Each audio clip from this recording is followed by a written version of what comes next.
Hello everybody. In my previous video I did an unboxing of the Blue Energy Junior.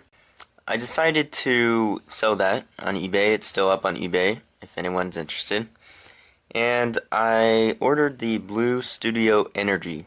So I'm going to do a quick unboxing of this phone. I got it on Amazon for $100 plus $5 shipping, which is in USD. And this thing has got a 5,000 milliamp battery. It should last about 3 days straight with normal usage. So let's go ahead and look on the back. You can see there's a few specs.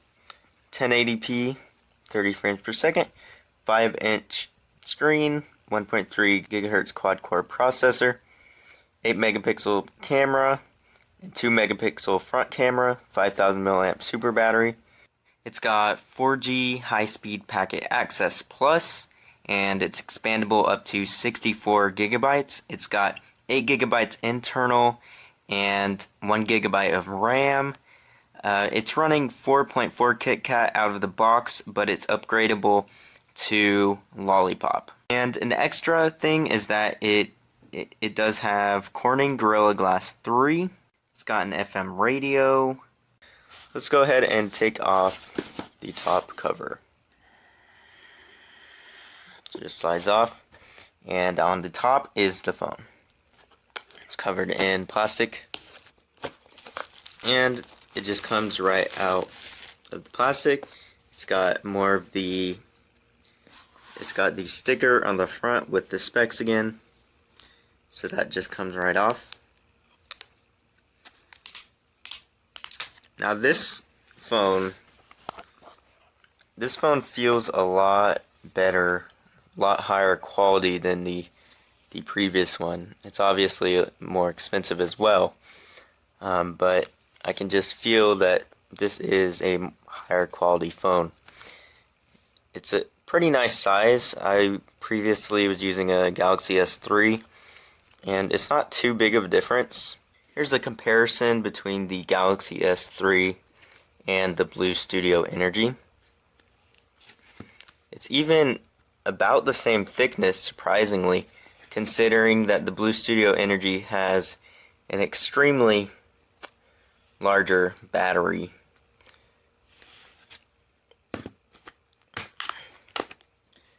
The Galaxy S3 has a 2,100 milliamp battery.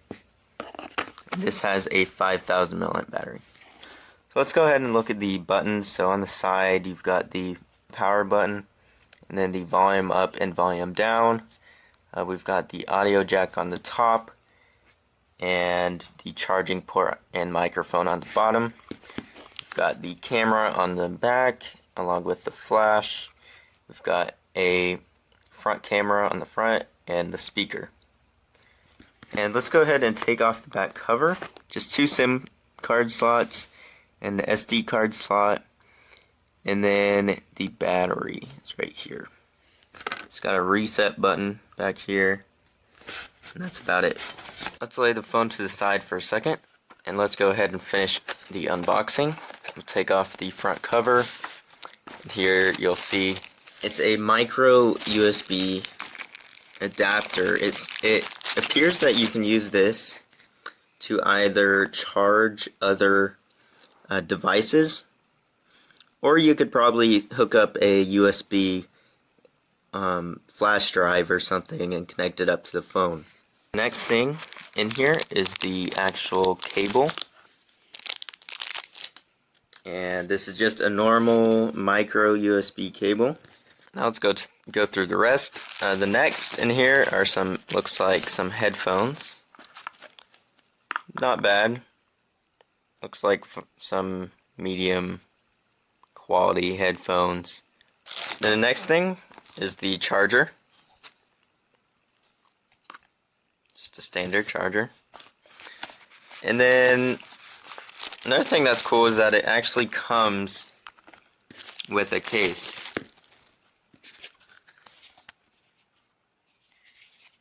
It's a sort of thin plastic rubbery type of case. With the phone case on, it doesn't change the dimensions too much. And let's just finish getting through these. There's the booklet, user manual, with all the instructions and everything. And then there's even a screen protector on the bottom that comes with this. So that's most phones don't come with all of this, so that's a good sign. You can tell just by the setup screen that it does have a slightly different design, so it does look like they've modified it just a little bit. From the bottom here, at least from this screen, it does have one of those pull-up menus that look sort of like the Windows phone. It doesn't act the same, but it looks similar. So I've been messing around with this for a few hours now, and going into the settings and the about device and into updates. It did a quick update and now it's doing another update. It looks like it's going up to Lollipop from 4.4.2. So that will be interesting how everything changes. So before I upgrade it to Lollipop, I could just show you a few things. I did set up a custom launcher. I'm using Lucid Launcher. But you can see how the design is a bit different from like stock Android. It's got all these quick settings, the brightness, Wi-Fi, data, GPS settings, and even a memory cleaner. If you press it, it clears the memory, so you can use more. The design it's not too bad. It looks pretty nice. It's sort of even similar to Lollipop. The power menu looks something like this. The other menus, they appear on the bottom rather than in the center like most Android ROMs. So they did work on the UI a bit. The only thing is, as other people have mentioned, it can be a bit laggy at times. You can see this menu animation. That's not too bad, but sometimes it can get a little bit bogged down. Other people have mentioned how if you pull down the status bar, sometimes it takes a while to react, and that's true, especially if you have it from settings. But right now it's not having an issue. I think they probably worked on that a little bit with the update that I installed before this. I've also put the screen protector on it, so if you see these bubbles, that's not the actual screen. You can see that when I first unboxed it, it was about at 50 or 60%, and now it's at 25%. It's been 2 hours and 35 minutes, and I've basically been on it the whole time, setting up apps, installing things. You can see how when I've attached this USB adapter, I've attached a flash drive, 1 gig flash drive. You can see how it is actually connected up to the phone, and it shows that the USB storage is connected, and you can look at the files from the file manager. Here you can see how the USB adapter can be used for charging, and lastly, you could use it for a mouse. I'm using the Logitech wireless mouse, and the reason I'm doing this is because some people don't realize that you can do this. You can use a mouse on your phone, at least on Android, and it just works like a normal mouse.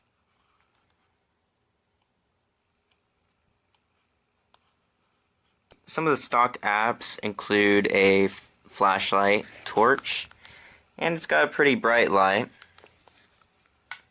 Another is a radio. It's got radio in here. FM radio. You need your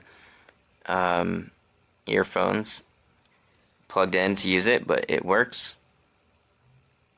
It does come with a file explorer, a compass, a clock, and some of these other ones I installed.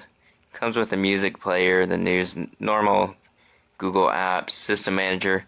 One thing that's interesting is the themes. I'll actually have to look more into this, exactly what type of themes it takes. But that is one interesting thing that I did realize we could try.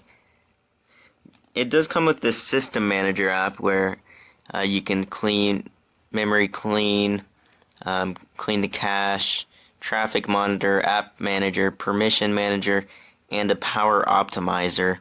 That's interesting. You can enable extra power saving, and the permission manager, it shows all the applications and the permissions. Looks like you can disable certain permissions. So that is one unique thing about this operating system. So I've already rooted this device, and here I'm in ROM Toolbox. I'm just showing you. Here's a complete list of the system apps. Of course, a lot of these apps are hidden, so you don't actually see these on the home screen. But you'll see the YouTube, the video, torch, to-do list, a theme, the system manager, system backup. A lot of these things show up, but many of them are just hidden apps. That's pretty common on Android. There's a lot of hidden apps that you don't actually see. But here are just some of the system apps that come with the device.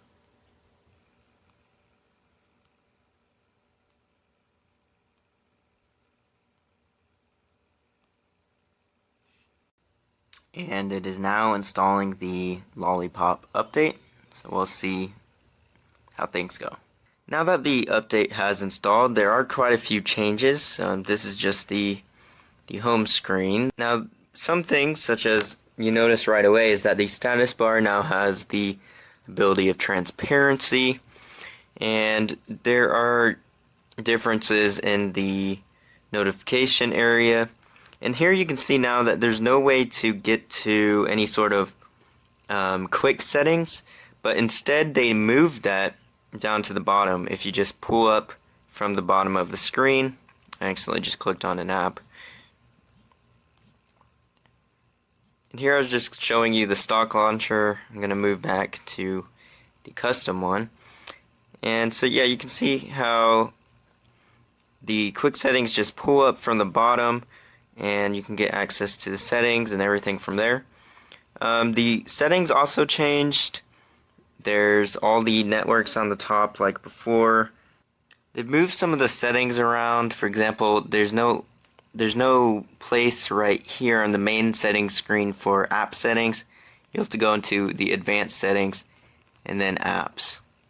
So some things are just moved around, but basically everything's still there. They removed the animation effect where you'd pull up and the menu items would all expand.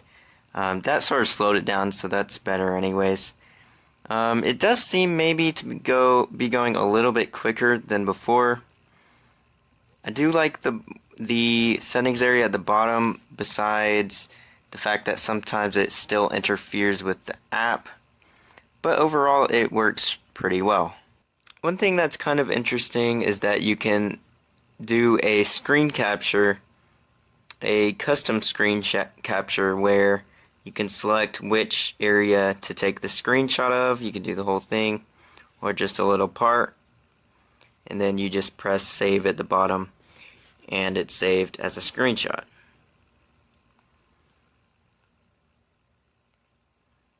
So there are quite a few interesting features added. I was sort of expecting that you would be able to customize these quick settings, but it does not appear you can do so. It's kind of interesting what they chose to add on this. I mean, all these look fine, but one thing that kind of stuck out is the fake call button, which I've never really seen before, but if you do that, it will call you and it shows the countdown. It just does a fake call, like it says. That's some interesting quick setting right there. I guess if you don't want to talk to someone or something, you can just do a fake call and be like, hey, I gotta go. So that's kind of strange, actually. But here's an example of the dial pad and everything. You can see how everything looks. In addition, another system app that seemed to be added is CharmCam, and it's asking if I want to remember photo locations. I'm going to say no. So it's just got some features. Looks like some random camera app that has a bunch of interesting things. The camera's not too bad. It really brings out the light. As you can see from this shot, you can see how the light is really shown through the picture. It really kind of makes a dull picture into more vibrant picture. Default camera just has, you know, the basic settings and things like that. It's got the HDR, auto scene sound, geotagging, different capture modes, self timer, the picture size, volume keys, anti-banding, just some basic stuff. And then there's the flash, the front-facing camera, video recording, and normal picture taking. And also, it does have a little bit of focus. It works well enough for an 8 megapixel camera, so you know it's not bad. And then it's also connected up with the other camera app. If you just click the button up here, it goes to this other fancy little camera app that has a bunch of different features. One thing is that they did add on to the theme engine, where if you go to the quote theme part, you can see there's some built-in themes already and wallpapers. If I changed it to, for example, the quiet sea, you can see all these, everything that's changed. I could press apply and it's applying theme. It looks like a lot of it was, it looks like part of it is that it changes the icons. Everything else, it doesn't look too much different. Looks like it's only really changed the icons. A couple other things that changed in the Lollipop update is that the left menu button now opens up the recent apps. The long pressing on the home button opens up Google Now, and holding down the back button doesn't really do anything. Another few things that they removed is that they no longer have the free RAM button, which isn't a big deal because Lollipop, it should do a better job managing memory and everything. And plus you still have this where you can clear the apps and it clears those from memory. The other thing is it doesn't have the app either with the battery boosting settings and stuff. It doesn't have that app where you can clear the cache and things like that. But it still has, you know, a setting for power management. It has an option for standby intelligent power saving. The only other thing that I didn't really cover is that it has the scheduled power on and off, so you can set a time when it turns on and when it turns off. One thing that really does stick out with this device is the screen. It's actually quite surprising, the quality.